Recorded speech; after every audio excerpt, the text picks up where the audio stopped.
Podcast Bichos Tagarelas, com Fábio Marçal e Ricardo Weg e gente convidada.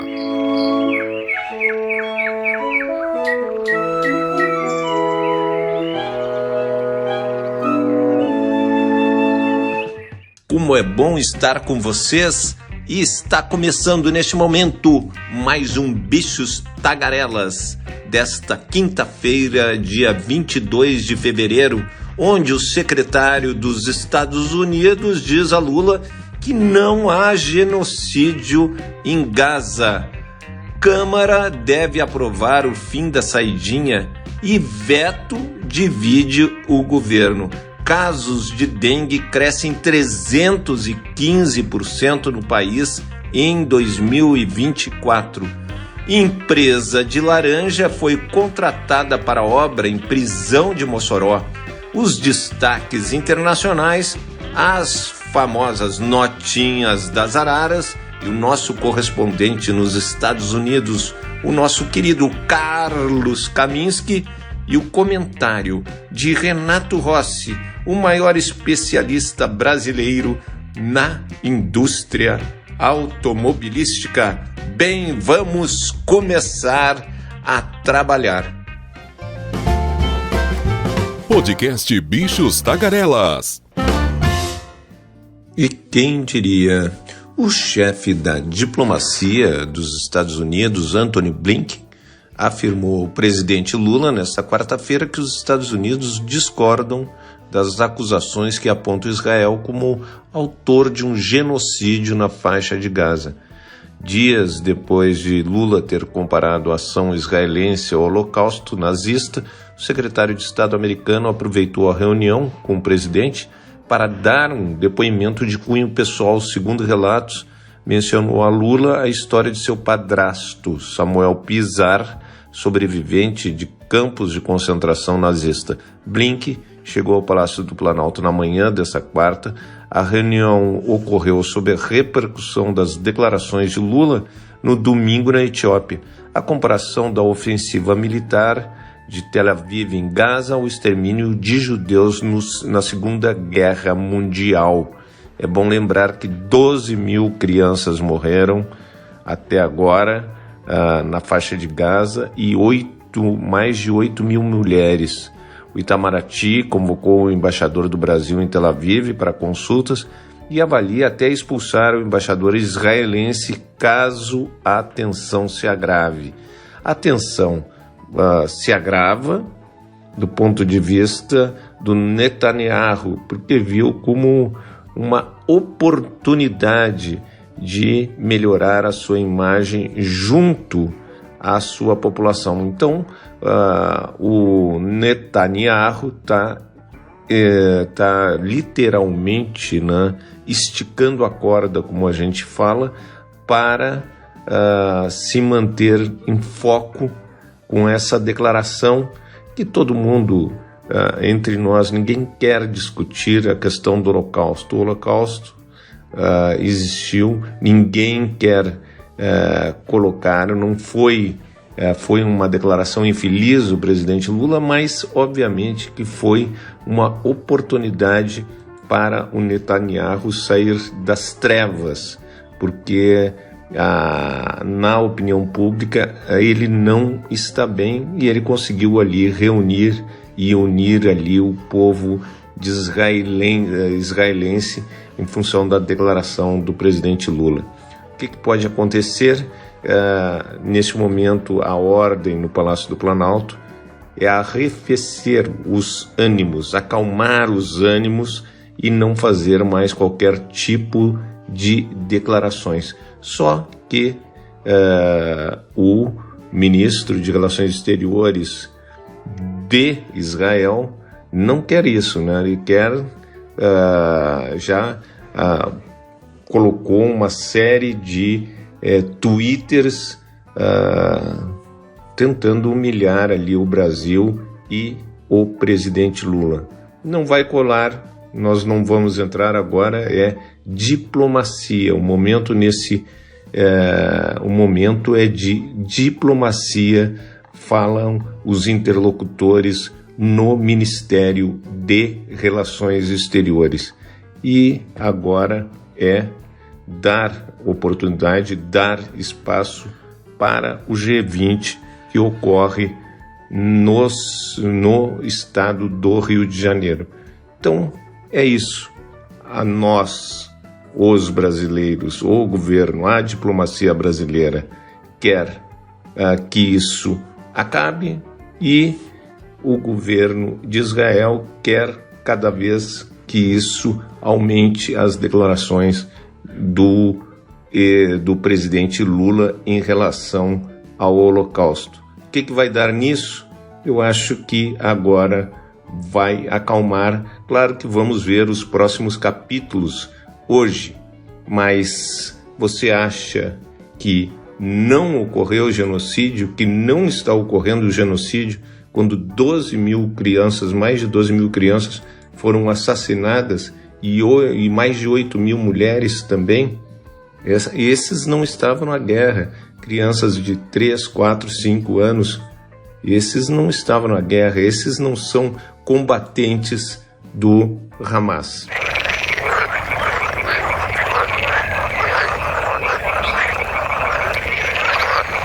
O Desenrola Brasil já renegociou 35 bilhões de reais em dívidas. Ao todo, 12 milhões de brasileiros renegociaram 17 milhões de débitos que foram retirados de cadastros negativos, reparcelados ou quitados à vista.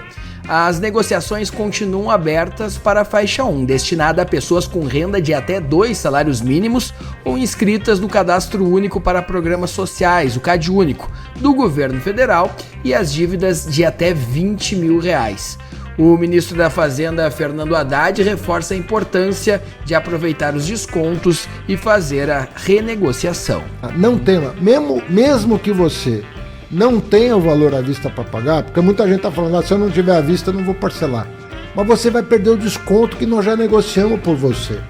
O governo já fez a negociação do desconto. Então pega o desconto, porque você vai fazer uma nova dívida 80%, 90% menor e vai limpar o teu nome. Segundo o Ministério da Fazenda, apenas na faixa 1, 1.600.000 pessoas renegociaram 9 bilhões de reais em débitos. As dívidas para essa categoria caíram para 1 bilhão e 200 milhões de reais após a aplicação do desconto médio de 87% pelo programa Desenrola Brasil. Do total de 1 bilhão e 200 milhões em dívidas remanescentes, 222 milhões foram quitados à vista e 977 milhões foram parcelados. Ao todo, as renegociações na faixa 1 envolveram 3,57 milhões de contratos financeiros, envolvendo eletricidade, comércio varejista, educação, telecomunicações, saneamento e demais setores. O objetivo é que o máximo de pessoas consigam acessar a plataforma e quitarem as suas dívidas até o prazo final do programa. Aproveite essa oportunidade. Acesse desenrola.gov.br. De Brasília, Voltaire Santos e Rafael Borges.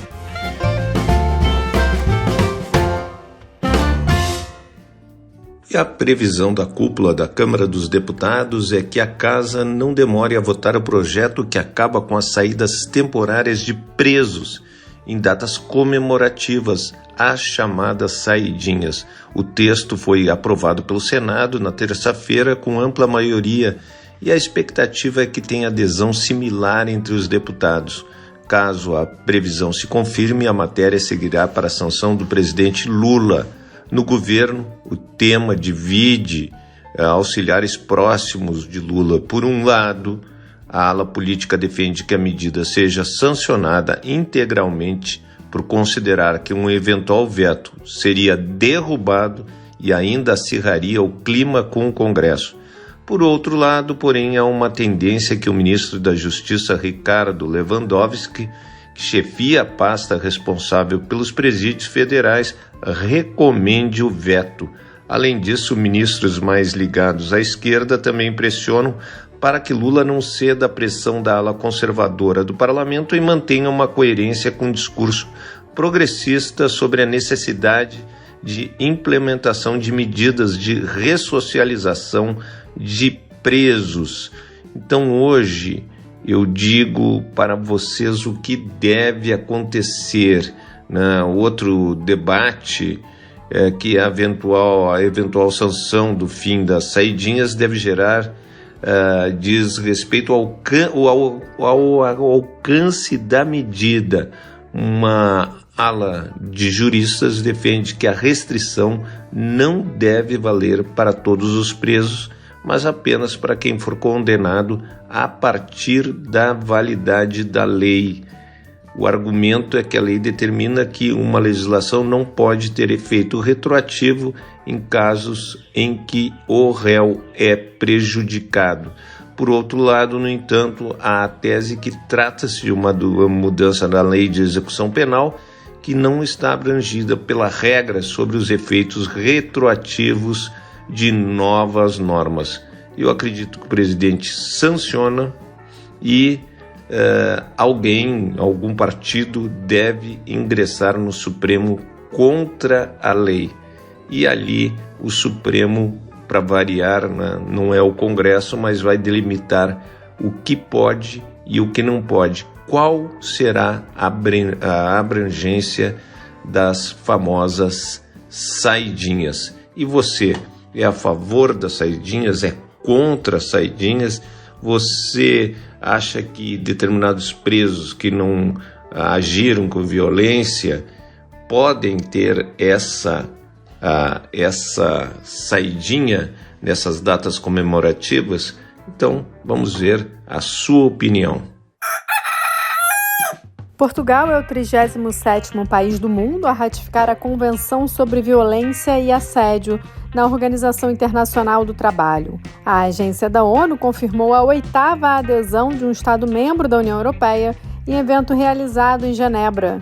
O embaixador português nas organizações internacionais na cidade suíça, Rui Macieira, destacou que a ratificação é de grande importância para a implementação e promoção das normas trabalhistas defendida pela OIT. A também conhecida como Convenção número 190 prevê a eliminação da violência e do assédio no local de trabalho, cooperando para a proteção dos direitos dos trabalhadores. O diplomata destacou que a adesão é um elemento de mudança em termos de produtividade e desempenho, ao destacar que a OIT pode contar com o empenho português na atuação para atingir este objetivo. O tratado enfatiza o direito de todos a um mundo laboral livre de violência e assédio e fornece a primeira definição internacionalmente reconhecida sobre a questão no mundo do trabalho, incluindo com base no gênero. Da ONU News em Nova York, Ana Paula Loureiro. E aqui em Brasília, a preocupação continua com a dengue e com a Covid. Então estamos num problemaço. Aqui quem não pega a Covid acaba pegando a dengue. E a dengue hemorrágica, quem pega a dengue hemorrágica, vocês sabem que ela é muito fatal. O Brasil registrou até a semana que terminou no último dia 17, 688 mil casos prováveis de dengue no ano. O número, ouçam bem, 315% maior que os 165 mil diagnósticos contabilizados no mesmo período de 2023. As informações são do último informe especial do Ministério da Saúde sobre a doença publicado. Também, segundo o documento, há 122 mortes confirmadas e outras 456 suspeitas em apuração e ainda 5.561 casos de dengue grave ou com sinais de alarme. O número de casos em 2024 chama atenção por, em menos de 2 meses, já representar 41,5% de todo o ano de 2023. O ano passado já foi o segundo pior da série histórica, além de ter sido o mais letal. Segundo projeções do Ministério, o país deve chegar a inéditas 4 milhões de infecções até o fim de 2024. O total vai representar uma alta de 149% em relação ao ano com mais casos de dengue no Brasil, que foi 2015, quando foram mais de 1,5 milhão de infecções. O informe do Ministério da Saúde mostra uma queda de novos diagnósticos nas últimas 2 semanas analisadas. No entanto, a pasta afirma que isso se deve ao tempo de digitação. O informe destaca ainda que a maior incidência de doença até agora, em 2024, é na faixa etária de 20 a 29 anos, mas que a maior proporção de casos graves está concentrada naqueles de 80 ou mais, que também registram a maior parcela de óbitos. Podcast Bichos Tagarelas. E chegou a hora do nosso correspondente nos Estados Unidos, em Nova York, Carlos Kaminski.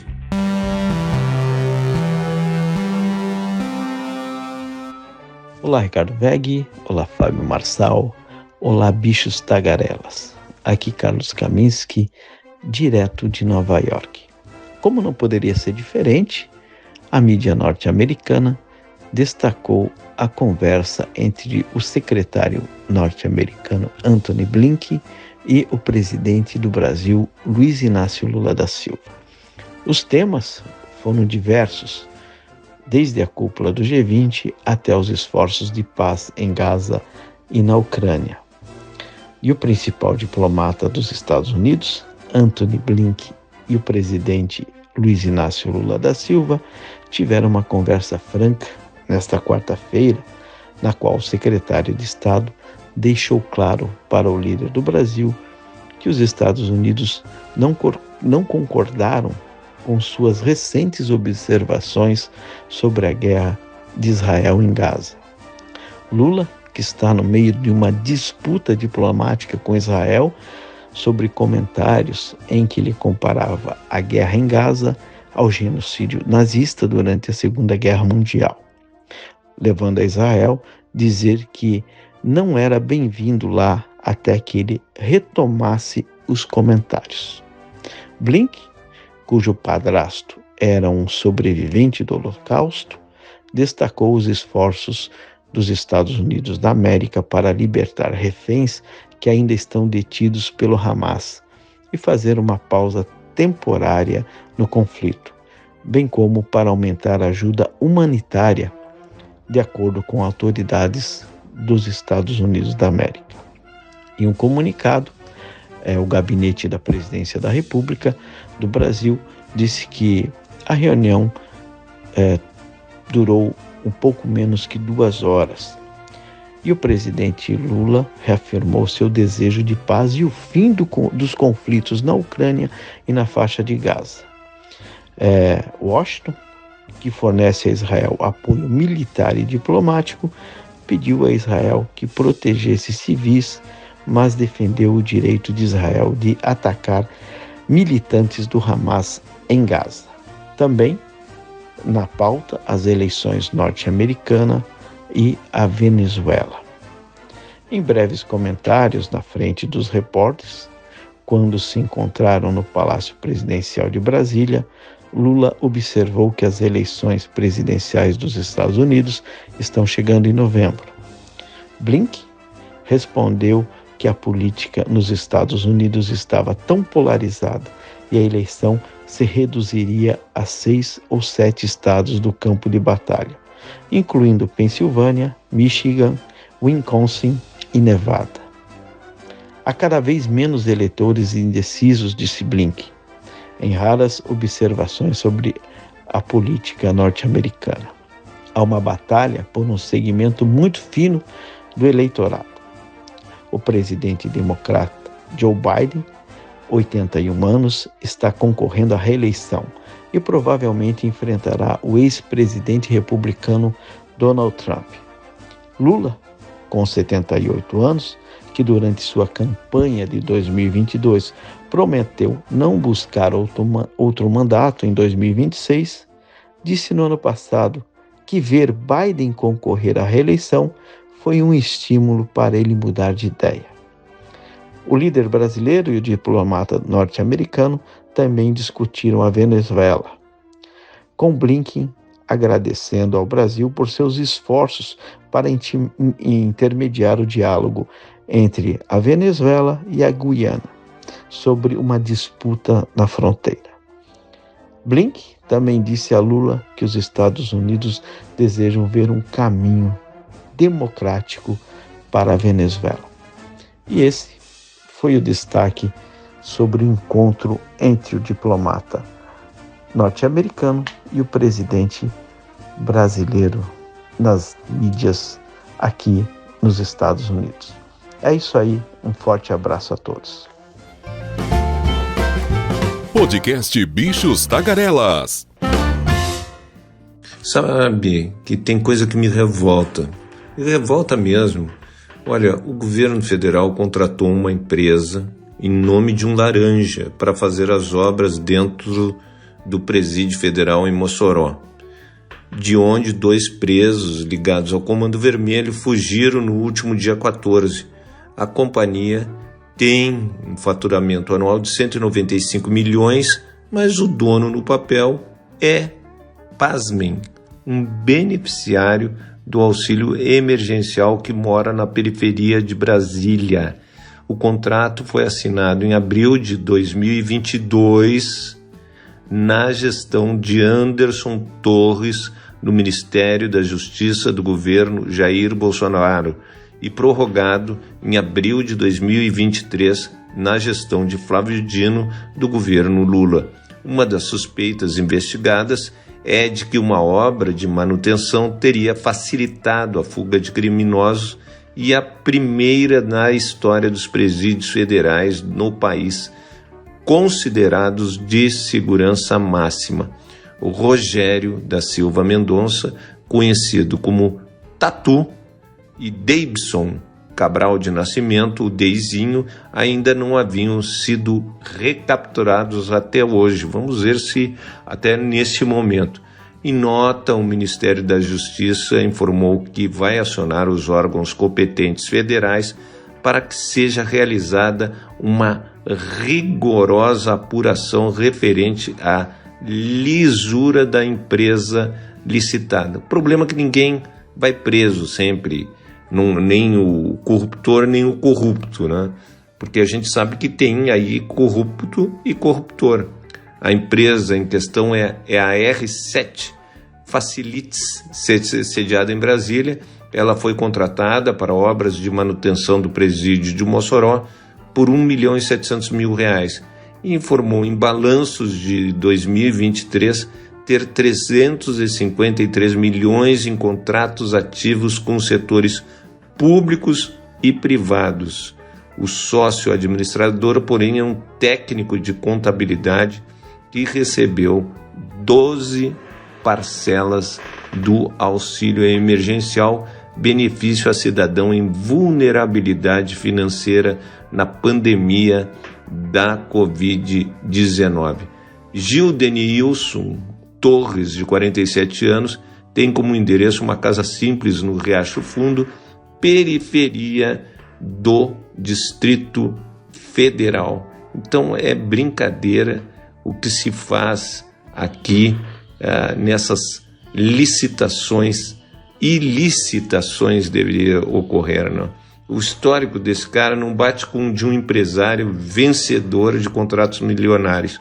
Olha só, ele é cobrado na justiça, o grande sócio ali, pelo governo do Distrito Federal por não pagar uma dívida de R$8.000 referentes a parcelas de 2017 e 2020 de um imposto sobre serviços autônomos. Em fevereiro de 2022, um juiz determinou o bloqueio de bens, mas só foram encontrados R$523 nas contas dele. Isso é caso de polícia. E Polícia Federal. A gente sabe que nesses casos a Polícia Federal tem que ser acionada, precisa ser acionada, que não... E agora vem o Tribunal de Contas, abriu investigação para apurar as suspeitas, mas eu quero saber quem vai para a cadeia. Quem vai para a cadeia? Ninguém. E quem vai pagar esse prejuízo que muito provável ocorra de superfaturamento? Ninguém. É o país do ninguém. Não dá. Podcast Bichos Tagarelas. E agora é o momento do nosso franco brasileiro e maior especialista na indústria automobilística e piloto de corrida, o nosso querido Renato Rossi.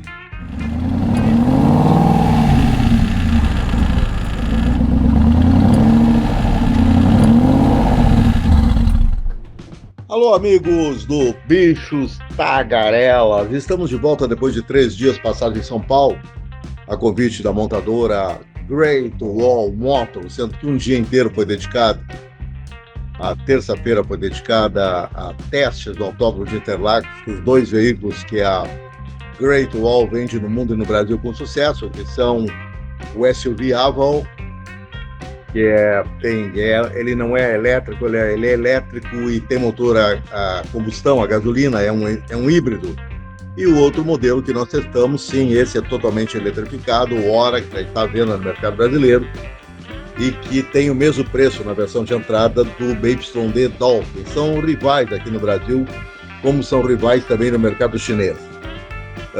Experiência extremamente prazerosa de ter voltado, principalmente para mim, que tanto testei naquele autódromo de Interlagos, desde a velha pista de Interlagos, lá nos anos 80, 86, 87, 88. As montadoras faziam muitos testes, usavam muito o autódromo de Interlagos, até porque era uma pista muito longa, de mais de 10 quilômetros, que depois foi eliminada do circuito internacional da Fórmula 1, que sempre foi o ponto central do Autódromo de Interlagos, que os pilotos reclamavam que pistas muito longas são muito difíceis de serem memorizadas. E sabemos que a importância no uso de um automóvel, no autódromo, na alta velocidade, é primeiro você conhecer perfeitamente a pista onde você anda, memorizando as curvas e a sua capacidade de pilotagem em todos os pontos do autódromo, né? Você tem que analisar o raio de curva,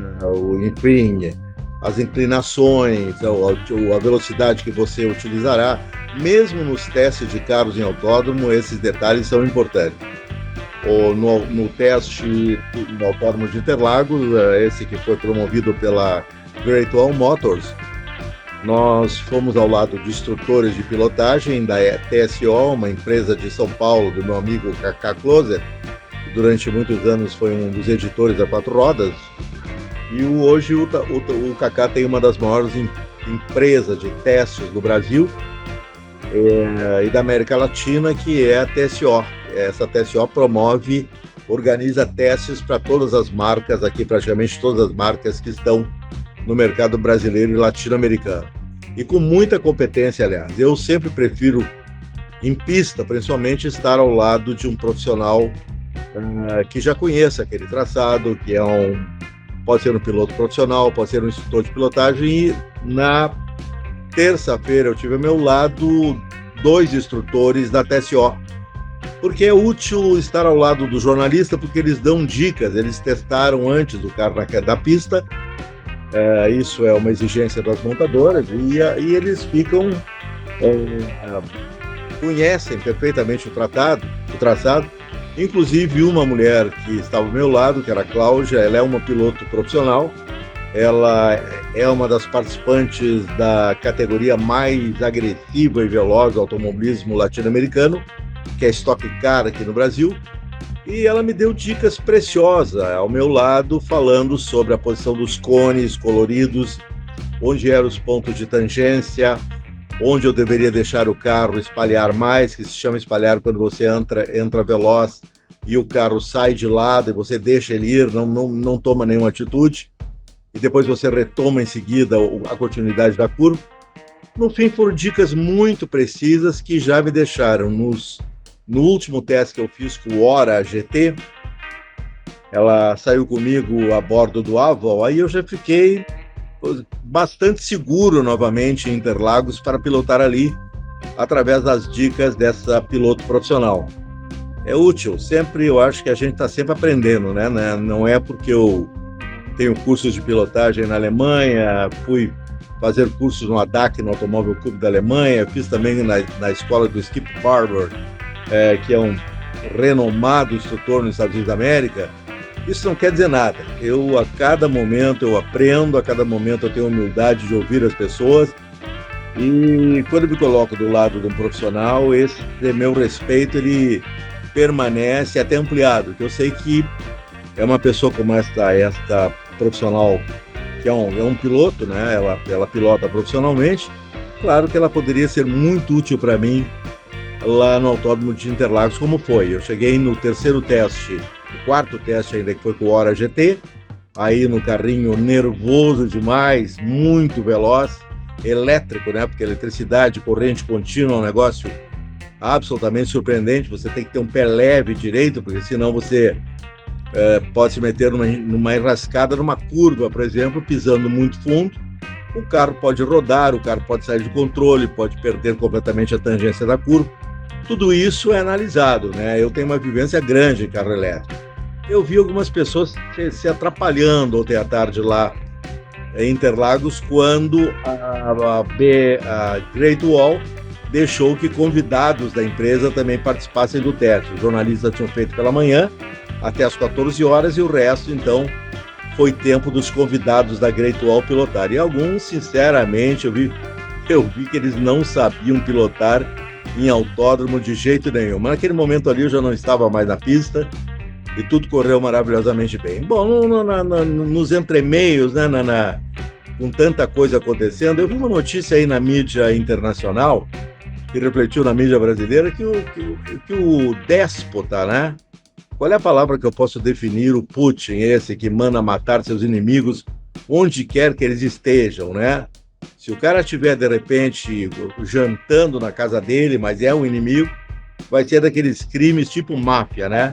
Ele vai dar um beijo na bochecha do convidado e depois ele manda o capanga dele lá, que foi esse KGB, que esse cara foi, o Putin chefiou a pior equipe de bandidos e espiões e assassinos do mundo que estava naquela agência de espionagem e inteligência da Rússia, que era a KGB. Ele foi um diretor proeminente da KGB, então o mundo dele é um mundo psicótico, é um mundo de ameaças, é um mundo que vão matá-lo, não vai, ele mata antes. É um absurdo que um cara desse esteja à frente de uma nação poderosa como a Rússia. Mas o que apareceu na mídia essa semana foi que o Putin deu de presente para aquela coisa inenarrável lá, daquele regime comunista de 1900. Aquele regime comunista da Coreia do Norte parece pré-1917, entendeu? Acho que nem o comunista existia e o cara lá, a família do cara já era comunista. Aqueles coreanos são uma dinastia das mais bárbaras do mundo. E agora é o Kim Jong, né? O baixinho aqui tem 1,58 m de altura, 1,58 m de maldade, né? E ele ganhou uma limusine, quer dizer, de presente do Putin. A Aurus é mais uma dessas montadoras que estão surgindo lá na Rússia, no momento em que a Rússia curte os chineses dominando a indústria automobilística russa. Bom, amigos, aí tem uma história muito triste, né? Antes desse presente para o Reles, que nem esse comunistinha primitivo lá da Coreia do Norte, bom, perigoso, né? Vamos lembrar que o cara tá com uma ogiva nuclear que mira a Casa Branca, a outra ogiva nuclear tá mirando o Capitólio e de quebra ele vai matar uns bichos lá com uma outra ogiva nuclear no zoológico de Nova York. Ele tá pronto para invadir, para mandar bomba nos Estados Unidos da América. É um perigo esse Kim Jong. e ganhou essa limusine, né, Aurus. Das fotos e vídeos, principalmente fotos da imprensa internacional, mostra um carro de uma estética tremendamente antiquada. Parece um carro de 1930, né? Ou parece aqueles carros que serviam a nomenclatura, né? Que era elite do Partido Comunista, que tinha aqueles carros horrorosos produzidos na Rússia, aquelas limusines que volta e meia os caras ficaram no meio do desfile com o carro parado, porque quebrava ali até nos desfiles do regime comunista, né?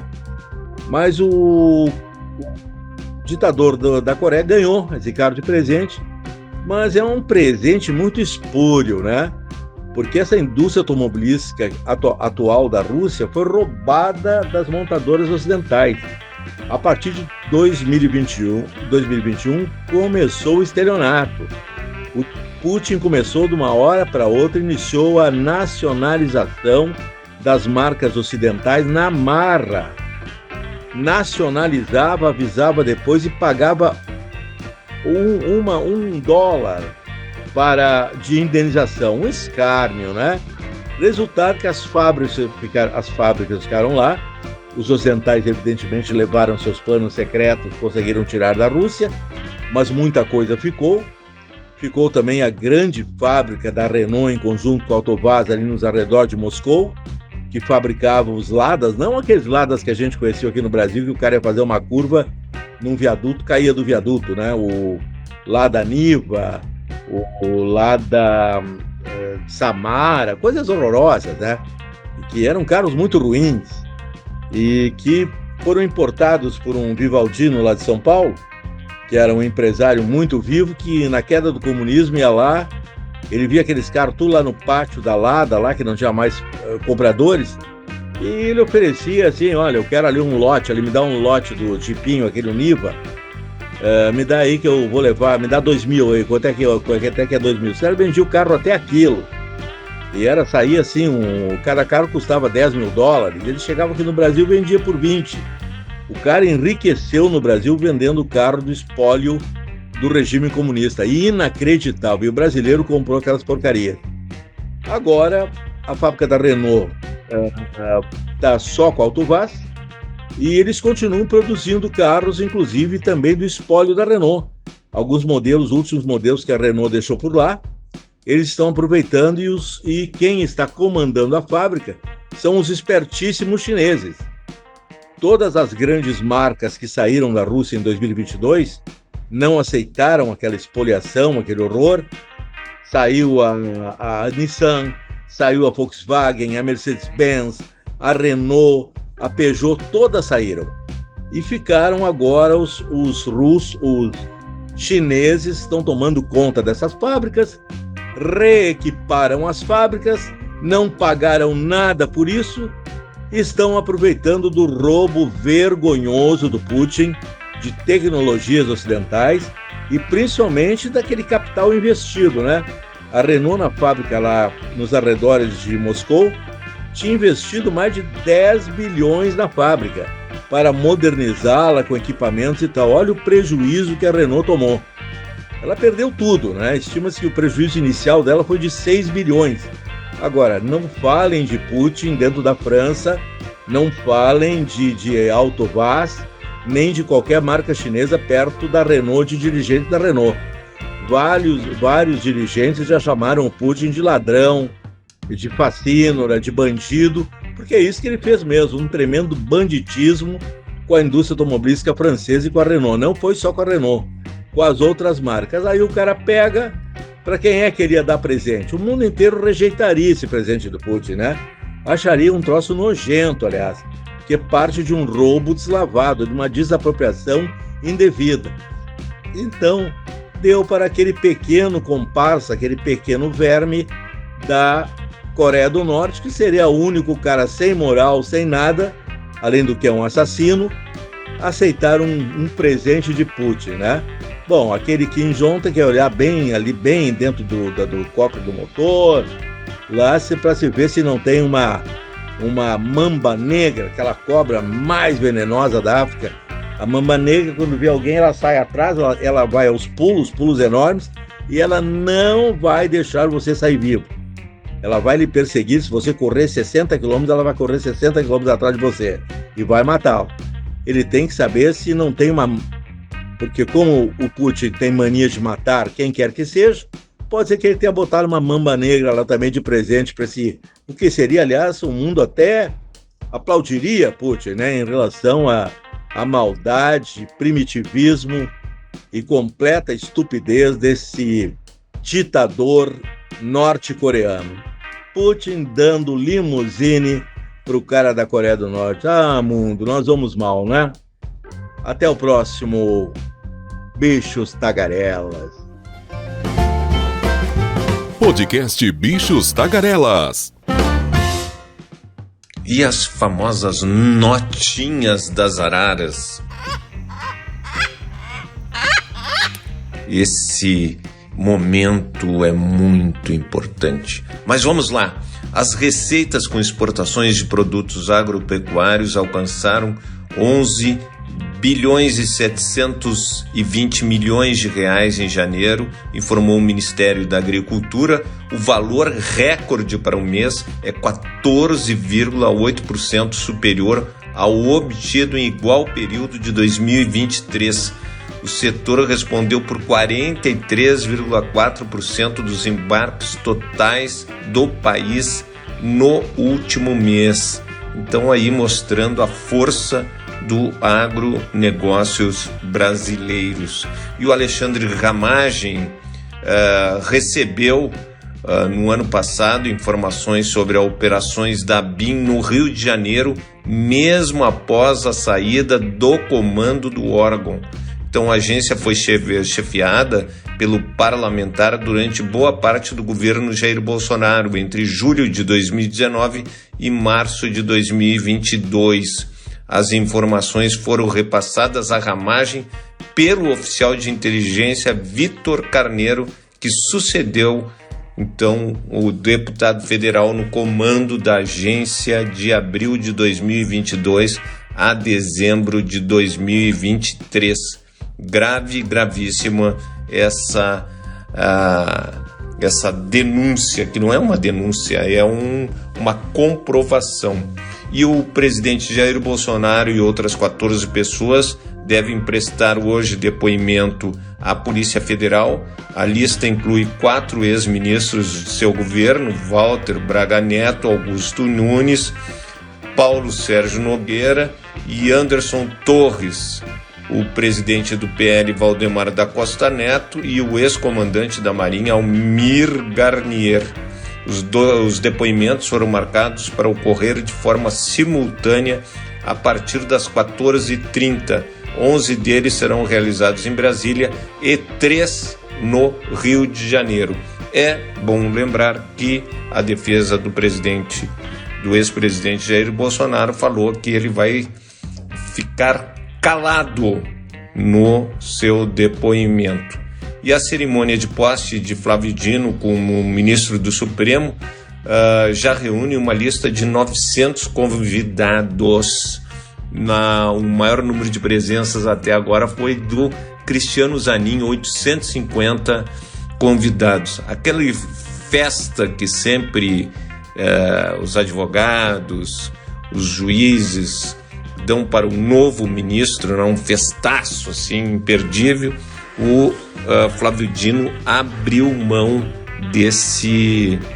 dessa festaço, né? E ele falou que não é um momento de festa, é um momento de trabalhar. E o presidente Lula terá um encontro com o Arthur Lira, né, o presidente da Câmara, e na pauta, para vocês saberem, o pagamento, aquela reoneração da folha de pagamento de 17 setores da economia, o fim da PERSE, aquela... não tem nada a ver com a Pérsia. PERSE é das empresas, né, de eventos que estavam ganhando uma série de benefícios, de desonerações, o setor de eventos. Então são esses dois momentos ali que serão das discussões do presidente Lula com o Arthur Lira. Parece que os dois estão em paz. E o presidente Lula e o secretário de Estado, Antônio Blinken, concordaram sobre a necessidade de criação de um Estado palestino. E Lula também defendeu uma reforma na ONU. Ele pediu em outras ocasiões a inclusão de novos integrantes permanentes. Matthew Miller, porta-voz da Casa Branca, disse que Blinken deixou claro no encontro que os Estados Unidos não concordam com as declarações de Lula, comparando os ataques em Gaza às ações de Hitler. Isso aí já deu, né? Ninguém aguenta mais, e quem quer que estique a corda para ficar nas manchetes dos jornais internacionais é o presidente de direita de Israel, Netanyahu. Então, o ministro de Relações Exteriores de Israel divulgou um vídeo em que aparece ao lado da brasileira Rafaela Trissman, de 20 anos. Ela estava na rave atacada pelo Hamas em 7 de outubro e seu namorado foi morto.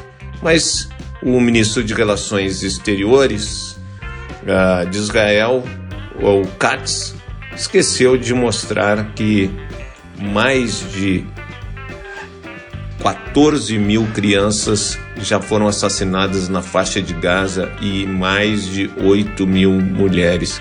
Então eles deveriam também divulgar isso para ficar equilibrado. O governo, a ideia com tarifas de luz que interessa a todos, a ideia é adiantar recursos de um fundo de 26 bilhões criados na privatização da Eletrobras para tentar equilibrar e não ter um aumento tão grande na nossa conta de luz. Então, esses são os principais notícias que vão reverberar hoje. Sistema prisional, relatórios indicam baixo efetivo na prisão federal de Porto Velho, uma crise aí nas prisões federais. O PDT decide permanecer no blocão do Arthur Lira. O STF suspende o julgamento que pode anular a eleição, olha só, a eleição de 7 deputados. O governo vai lançar um programa para mineração sustentável. O Fernando Haddad diz que vai enviar a regulamentação da reforma tributária em março. E nós já estamos chegando em março. E os Estados Unidos, Biden vai perdoar dívidas de mais de 153 mil estudantes. Tipo FIES nosso, que também a gente sabe que está todo mundo endividado e sem pagar, e tem que ter uma solução para isso. E o Brasil também, o governo Lula está fazendo um perdão de dívidas impagáveis para esses estudantes que tiraram o FIES.